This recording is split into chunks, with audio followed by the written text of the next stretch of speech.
As I introduce you, please stand and tell us briefly who you are and why you are here. Author, TV producer, and host, Leslie Davis. After leaving the military, I worked in my father's factory for 5 years. And why? I think the military was tough. Those 5 years were really educational for me. The next 20 years I spent in marketing, sales, trend analysis, traveling to 6-state territory in Minnesota, Dakotas, and Wisconsin. And then for the last 27 years, I've been the founder and the president of the Earth Protector Environmental Group, with a list of victories and accomplishments that have benefited the people, provided clean air, water, food, clothing, and shelter throughout Minnesota for thousands and thousands of people.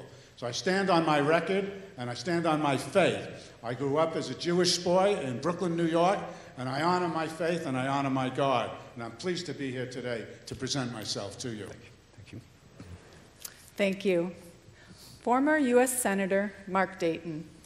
I'm Mark Dayton, and I'm here because I want to reconcile God's intention with Minnesota's reality. And having been on my 87 counties and 87 days tour over the last 44 days in 48 of those counties, I can attest to what Reverend Sylvester said about the failure of those of us in public life to bring that to reality, and the suffering that's occurring in so many thousands of Minnesotans' lives as a result of that failure.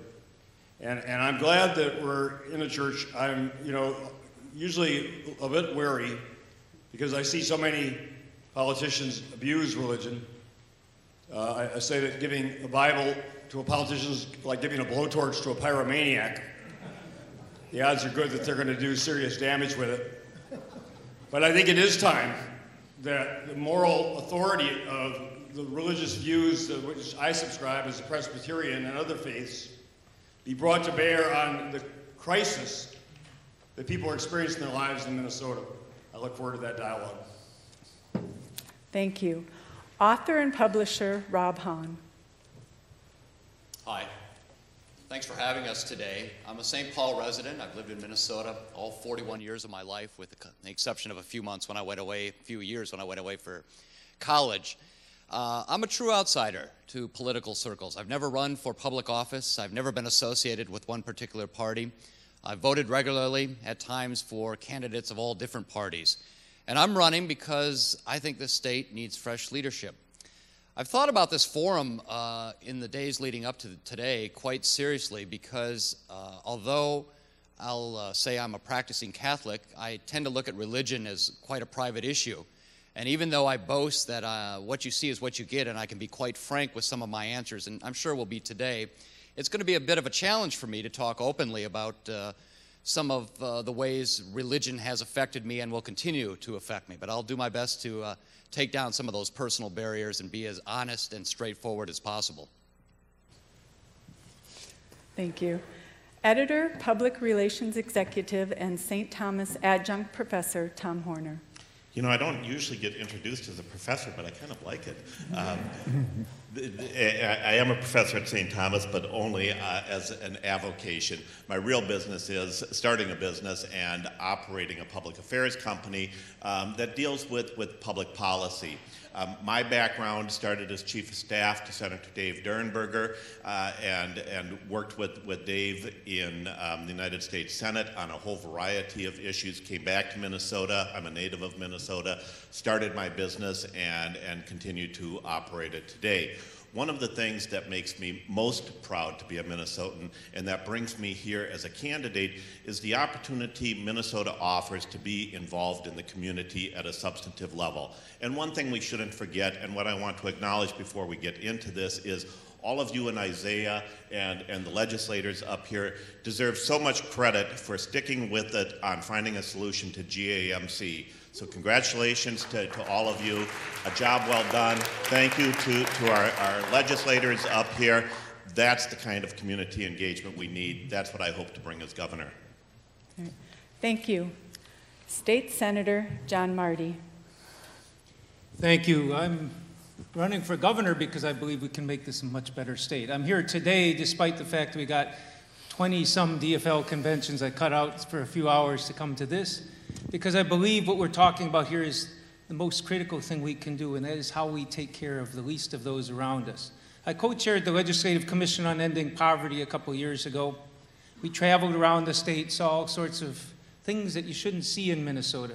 And the one that hit me most was a woman in northern Minnesota who's raised 90 kids, foster kids, all of them special needs, all of them struggling. She says when they get to be about 17 years old and it's time to help them move out on their own, I try and teach them to be happy living in poverty because that's all they'll ever know. And I think that's horrid. This wonderful woman trying to do it, she recognizes the reality that we're not going to let these kids ever have a future.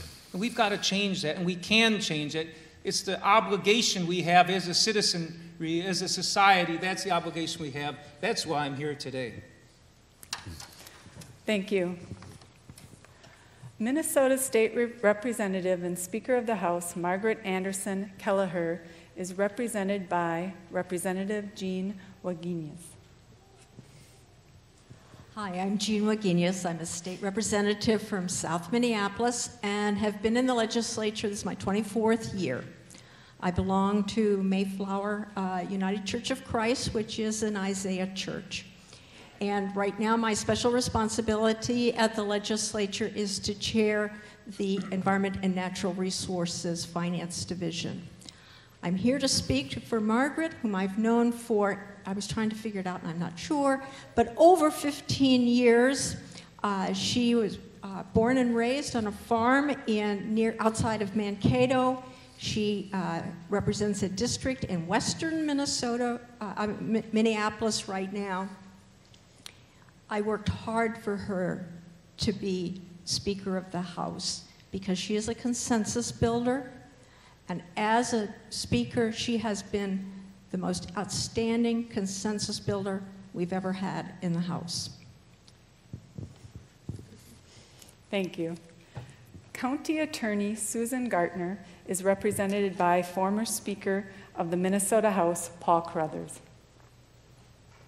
Hi, I'm Phil Carruthers, and I've known Susan Gartner for over 30 years. We went to school together. And now I have the opportunity to work with her. And she's really impressive because every day in the county attorney's office, she's making decisions that affect our families. And what she does is she feels that the best way to deal with a crime issue, which she has to deal with as county attorney, is to prevent it from happening in the first place. And so she works to collect child support. She works for truancy prevention.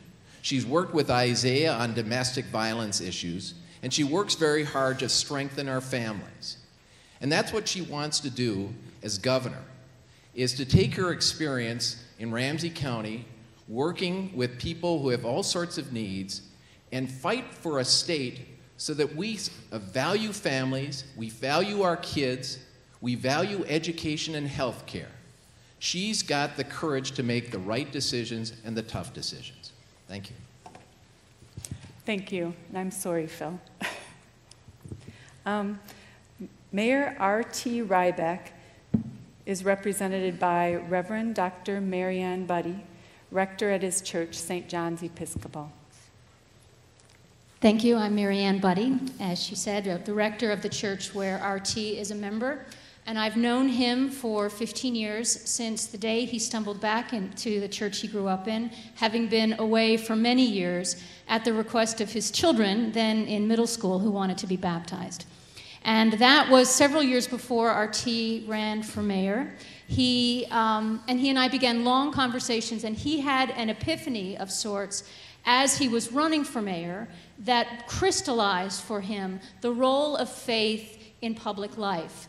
He had always been uncomfortable with the way faith had been used to polarize people and to drive them apart, or to single out issues that would serve as wedges between people that really needed to come together.